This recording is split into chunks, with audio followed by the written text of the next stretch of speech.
Hey everyone, it's me Michelle again and welcome back to my channel. In today's video I am coming back with another What's for Dinner.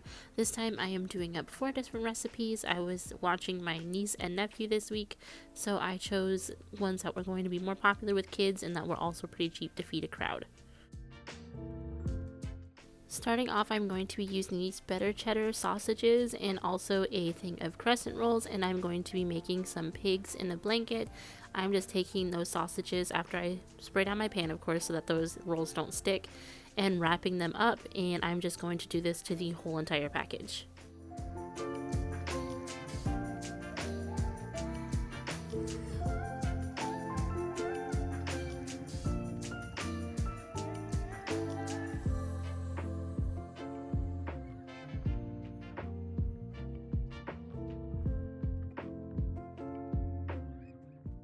Now for these last two, I did not have enough dough, but that's okay, we don't waste food. And then I'm going to be putting these everything bagel seasoning right over the tops to give that crescent roll just a little bit more flavor. And then go into the oven at 350 for about 25 minutes. While that is going, I have this air fryer pan, and it makes it so that your convection or your air fry setting actually crisps up the french fries. And we are just doing plain old french fries. Like I said, kid favorite and also super cheap to feed a bunch of people. And then I'm going to put that in the air fryer at 425 after I already pulled out my pigs in a blanket. This is what they look like when they were finished. All of the kids, they tore them up, they ate them. I didn't have any left. So it was definitely a good choice. For the next dish, I am making up another lasagna. I believe I've already made this once on my channel, but I don't know. We repeat meals. I think that's pretty normal for a lot of families. So I'm just going to go through it again, I think in a little bit more detail, but I am browning up some bell peppers and onions. I am getting them to where they're translucent, not completely brown, I'm sorry about that. But we're going to get them nice and soft and cooked down.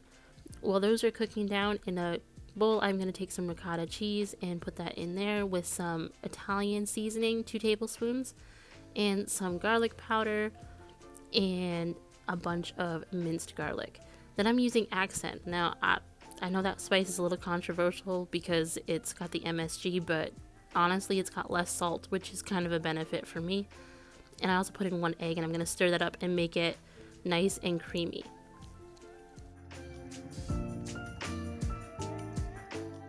Once those bell peppers and onions are nice and translucent, we're going to add our garlic in, and we're doing it at this point because the taste of burnt garlic is awful. And you really want to just avoid that if you can. So we're going to do it right here and give it a quick stir. I think it doesn't even take a minute to get this to become fragrant. And then we're going to move it off of the heat and put it into our sauce. Now the sauce has not started to heat up yet, so we're going to give this a stir, and then we are going to add in our seasonings, which is onion powder, garlic powder, a little bit of Italian seasoning, salt, and I believe I was out of pepper, so I may or may not have put in, yes I did, some crushed red pepper as well, and we're going to mix that all together.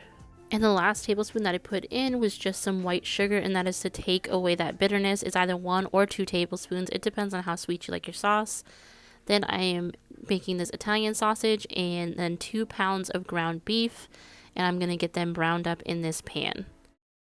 After this is nice and browned, I am going to add just a tiny bit of tomato sauce, I think, in with it, and then I'm going to get to putting my layers into my pan. Now, when you're making a lasagna, the first step, you really want to make sure you spray down the edges of that pan. All the cheese, everything is going to want to stick, and I hate scrubbing dishes, so give that a good spray. And then we're going to cover this up and put it in the oven at 350 for about 1 hour and 15 minutes. And then for the last 15, you want to uncover it and put it back in so that the cheese can get nice and bubbly. And this is what it looked like when it was finished. Pasta always is a big hit over at my house. The kids loved it, my husband loved it, and I had enough for at least 2 or 3 meals of leftovers off of this one pan.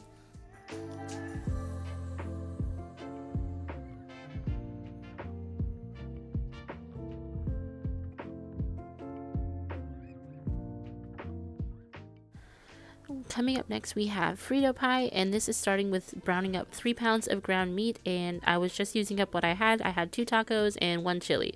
They kind of all taste the same, so I threw them in all together along with a half a cup of water, and I got that all mixed in.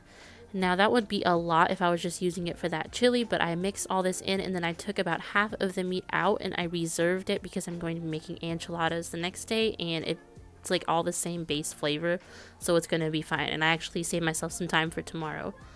Then to this I added in 2 cans total. This is just 1 can to start off with of tomato sauce, and then I added in some diced tomatoes with green chilies. I usually put beans, like red beans, in my chili, but I was out of those, so I kind of was making do with what I had. And here I am mixing it all together, and I think I added in even another packet of fajita seasoning just to give it a little something extra because I wanted to replace what those beans, the chili beans, were missing.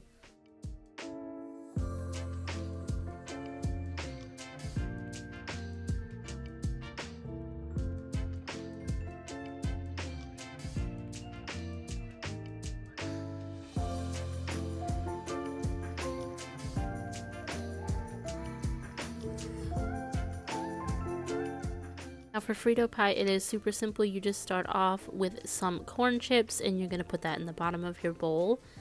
And then after you take however much you want of those, you are going to top it with some of the chili that you just made.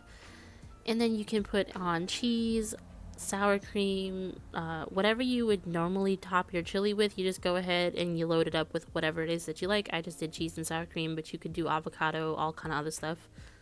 And that's it.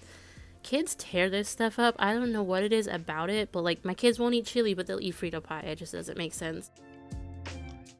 Moving on to our last meal of the day, here's that reserved ground beef, and I'm adding in about a half a can of this refried beans. It's the fat-free ones. It really doesn't matter. It's whichever you prefer. And then I'm going to get that mixed into it, and this helps to kind of bulk up meat and make your meat stretch further, and it's one of the tips that I use to save money, especially when beef is so high right now. But once that is mostly mixed in, we're going to add just a little bit of that enchilada sauce. This was another one where I felt like I was flying by the seat of my pants because I didn't have quite enough to do what I wanted to do. I only had 2 small cans of enchilada sauce, but I made it work. Once that is all mixed together, I layered some of the sauce on the bottom of my pan, and then I just stuffed some flour tortillas with that mixture and rolled them super tight and put them into my baking dish. Once I had all of these wrapped and put in, then I covered them with the sauce that I had left from that can, and then a whole other can of sauce. And then I topped it all with cheese, and I put it into the oven at 350 for about 25 minutes until the cheese was nice and golden brown.